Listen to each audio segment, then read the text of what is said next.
So Sarah has received her promise. She has her Isaac. She's of course very happy. I can't begin to imagine what's going on in her heart.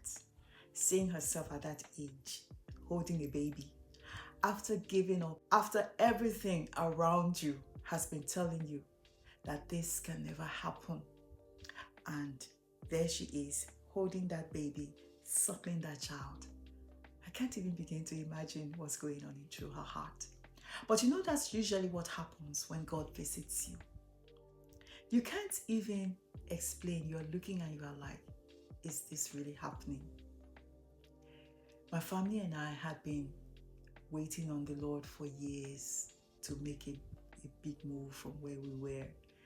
And we kept believing and trusting because we knew this was God. We knew that it wasn't just because we wanted to move. We are missionaries, so we don't mind going anywhere in the world. Actually, if he had asked my husband or myself, our preference was, hey, where we are is good. We can do the work of the Lord here. This is where we've been. We have connections here. Things are going okay. Our children are moving on. So there is no need to move. But where God says go is where you need to be going to. It's not about where it's comfortable. It's not about where you have established yourself. It's about where does God want you to be. And for us as missionaries, that's what it's all about. What is God saying? Not what I want. Where is he leading? And I'm here. Yes, sir, Lord. Yes, sir, I'm ready. Wherever you say I'll go, that's where I go. That's our training. So just believing, and for years we were believing. And it looked like this would never be. And many times during that journey, I would just tell myself, what's the big deal? Africa is good. Where I am is good. I'm happy. But I remember that through that time, the Lord would constantly remind me, Ijoma, you need to be fixing your eyes there. Ijoma, you need to keep believing for that, because that's where I'm leading. That's where I'm leading. That's where you need to be believing for. And when I look back now, many times I'll wake up and I'll look around me and I'll be like, wow, so the Lord really did what he said he would do. It can be just mind-blowing when what looked like it could not happen. You know God has said it, but everything around you tells you, impossible. Economy, it can't. Your family size, no, it can't. What you have in your bank account, no, it can't. Everything around you seems to be saying that, but then God just does it. So I can just imagine Sarah's dream there, just suckling at that baby and just looking in the face of that baby, and she's saying to herself, is this me nursing a baby? Maybe you're watching and you've been waiting. That's going to be your own story. Is this me? Or maybe yours is a job. You're going to be looking around that office as you're sitting in that chair and you're going to be going, is this me? Maybe it's a house. You're going to sit in your bedroom like I'm looking around mine now, and you're going to be saying, is this truly me? Because that's what God does. He loves to keep us amazed. He's an amazing God. And he does not get tired of doing amazing things. So don't get tired of believing God for amazing things. I always say to myself, I'll keep believing God until he says to me, Ijoma, this one is too much. Yeah, that's what I tell myself. I'll keep believing you. Since you're always challenging me to believe, I'll keep believing you until you tell me, Ijoma, could we step down a bit on this one? And I know that's not going to happen. And that's why I'm going to keep believing him for great and mighty things. God has great things for us. Great things for us. If only we would dare to believe him for it. Is it your health? He has great things. Great things. He wants to see you well. He has planned to see you well. He has made a provision to see you well. Is it prosperity? He has planned for you to prosper.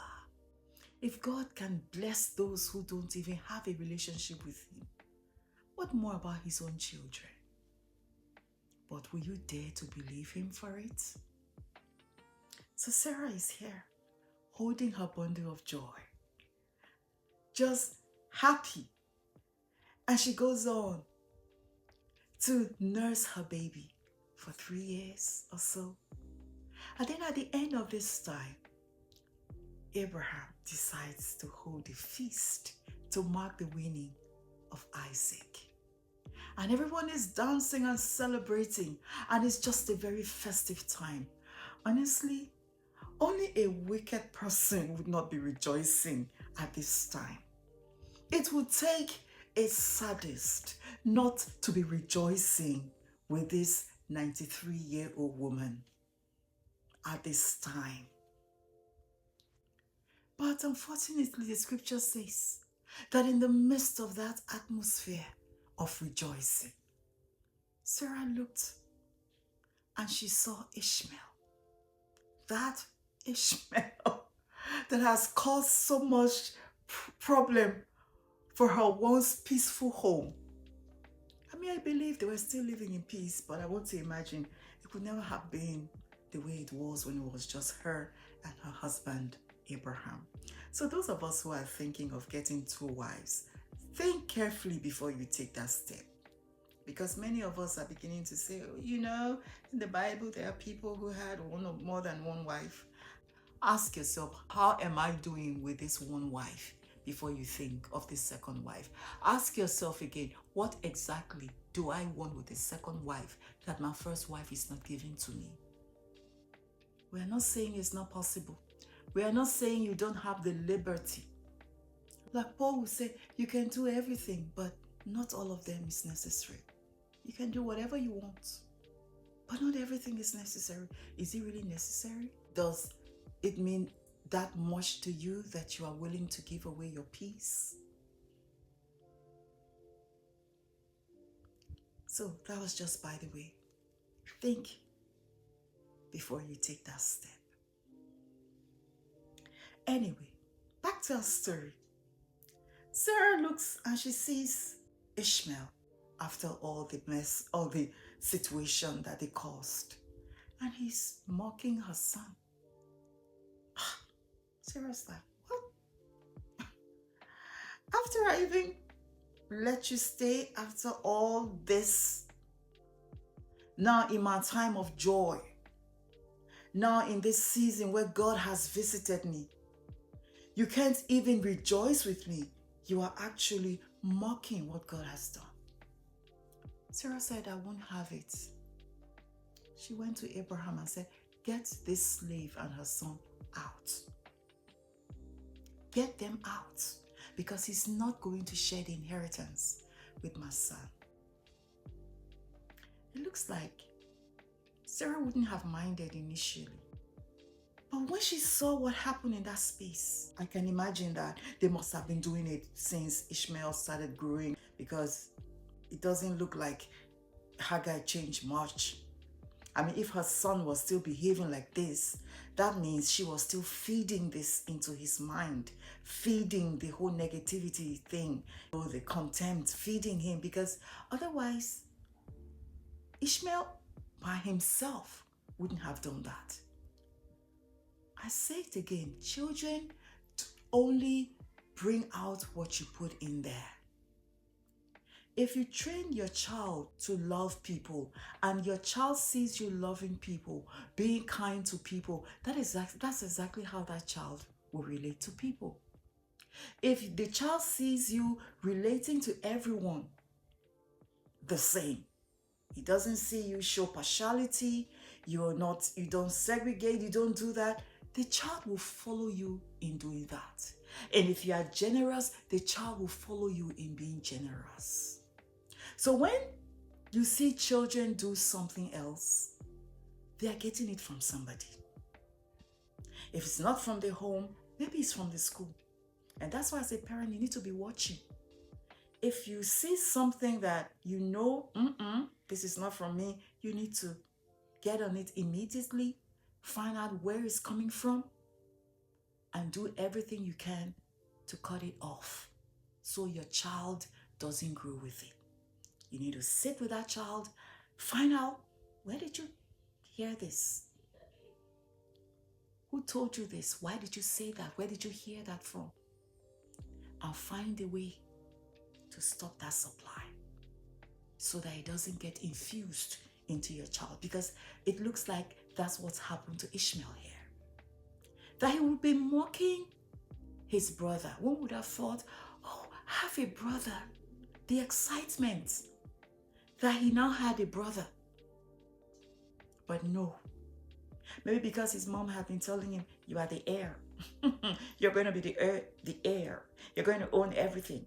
And all of that. Isaac lands.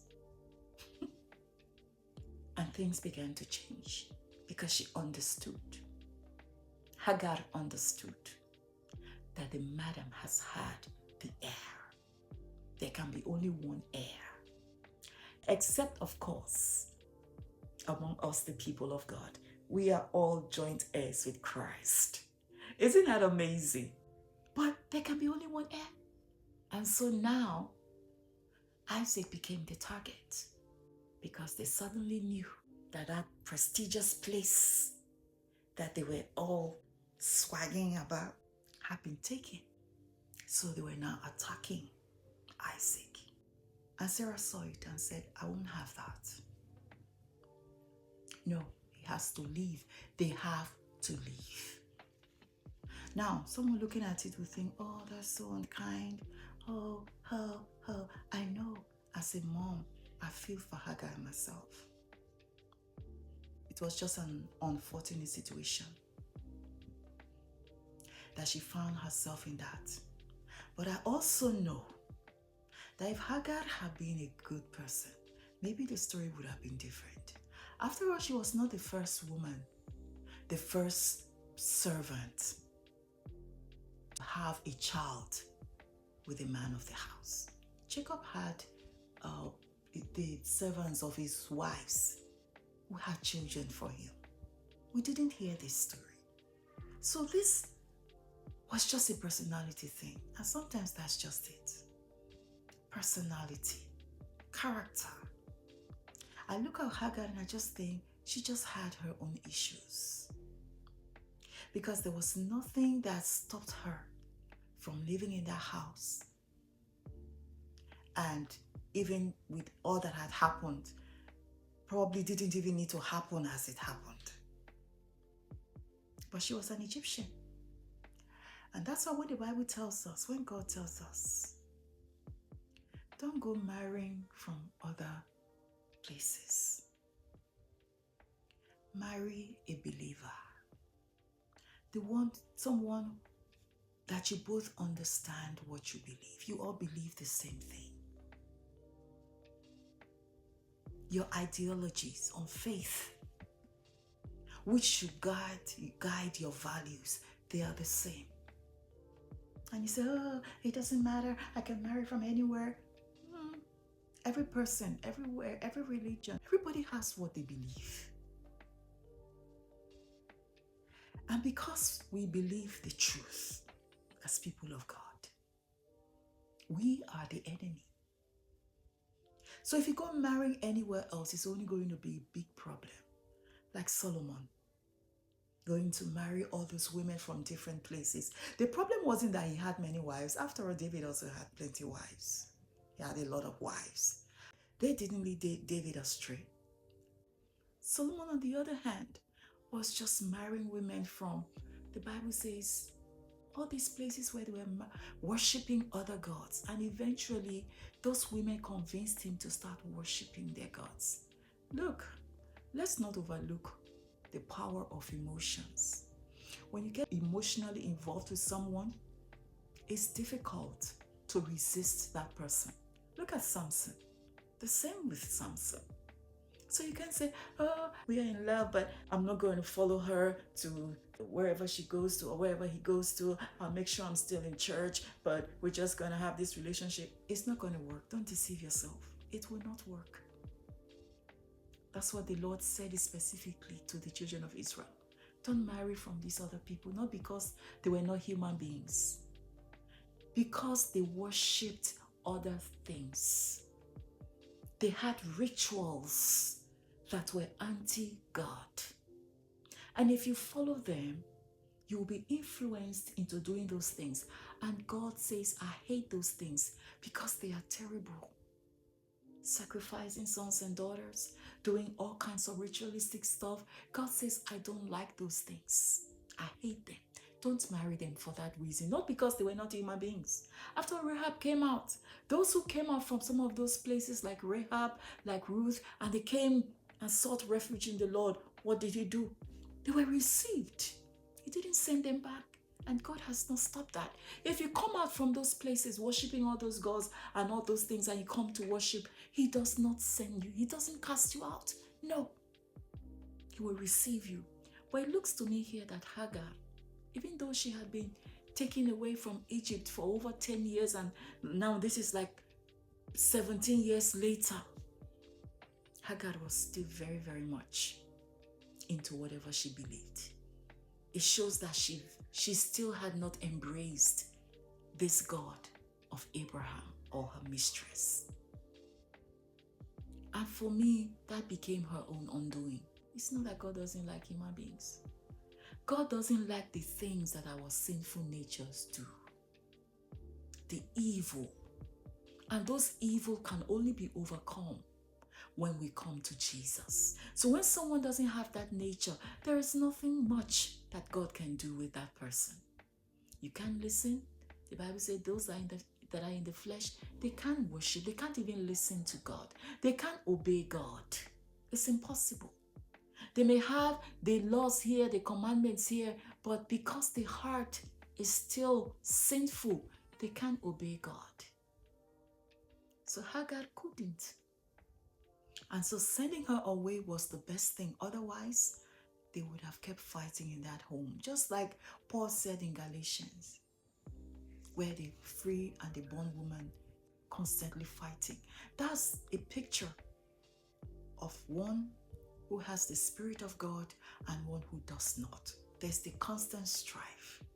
Even as a Christian, when there is this constant struggle of fighting between what the Spirit of God in you wants and what your fleshly human nature wants to do. So to avoid that, Hagar had to leave that space. It was better. Sometimes there are things in life, there are people in life you need to let go of so that you move forward. Sometimes there are people around your home and your family that you need to remove so that your family can remain sane, so that there will be peace. Sarah needed that peace. She had condoned this thing for years, apparently. And she said, no, my son will not grow in this atmosphere. It's enough. It's enough. And you need to be in that place where you say, it's enough. I've condoned this for too long. I've stood this abuse for too long. It's enough. And when it comes to your children, you need to be able to say, it's enough. Don't allow sentiments to blind you. It's enough. Sarah was fighting for her child.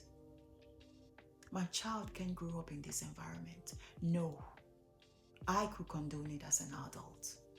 And soon she was old. And soon she didn't know what life would be. She was already old. She didn't want a situation where she's no longer around and these people are there, a threat to her son.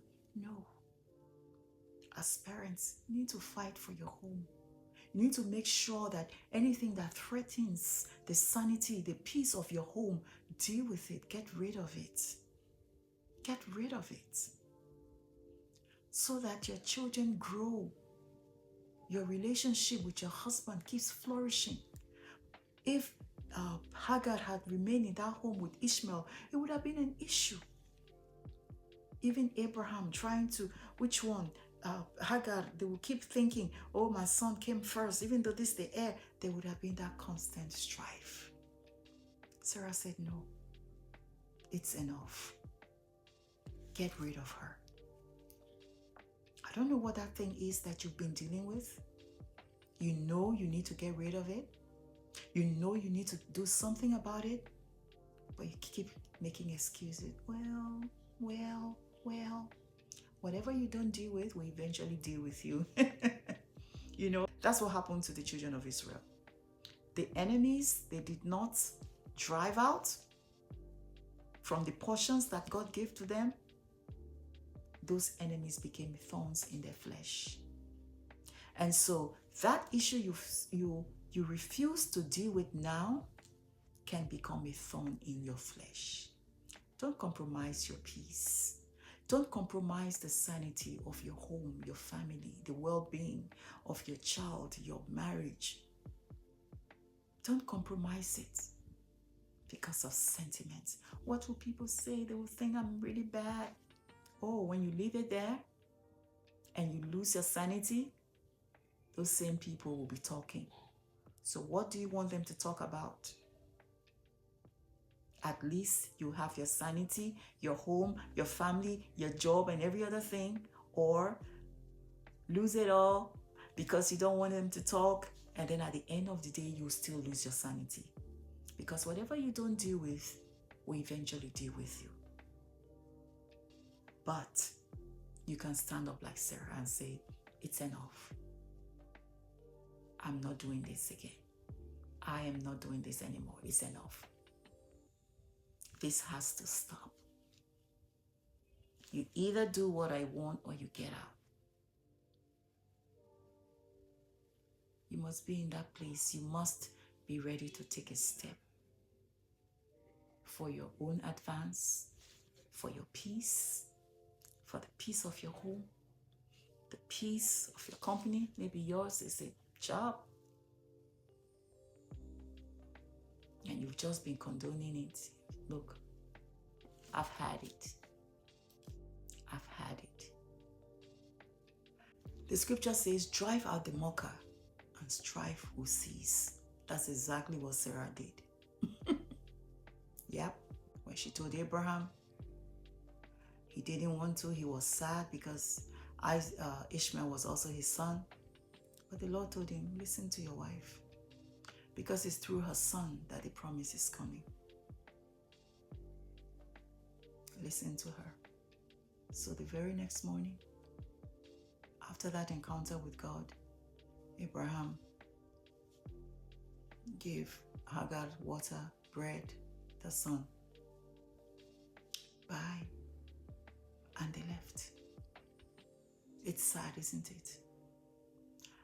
But sometimes we need to get rid of some relationships to move forward. So, what are you struggling with right now? What do you need to take a step about?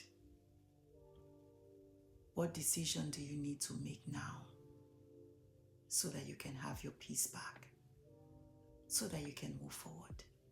Comment down below. You know, we all have a responsibility to keep what God gives us. Sarah knew she had that responsibility, and she was not ready to allow anyone, anything to stop her, to mess with what she had waited for all those years, the promise of God. Sometimes you need to fight for what God gives you. And that was what Sarah was doing here. I need my peace back. I need my home back. I need my marriage back. I need my company back. I need my job, whatever it is that God has told you is yours, that God gave you. Stand for it. Be a faithful steward. If you have not watched our last video talking about God's promise, the fulfillment of His promise, please go watch that video. If you have found this video valuable, comment, hit the subscribe button, hit the notification bell, because every week we're going to be releasing life transforming videos and you don't want to miss that. So until our next one, I am Ichoma Anyao. Bye bye for now.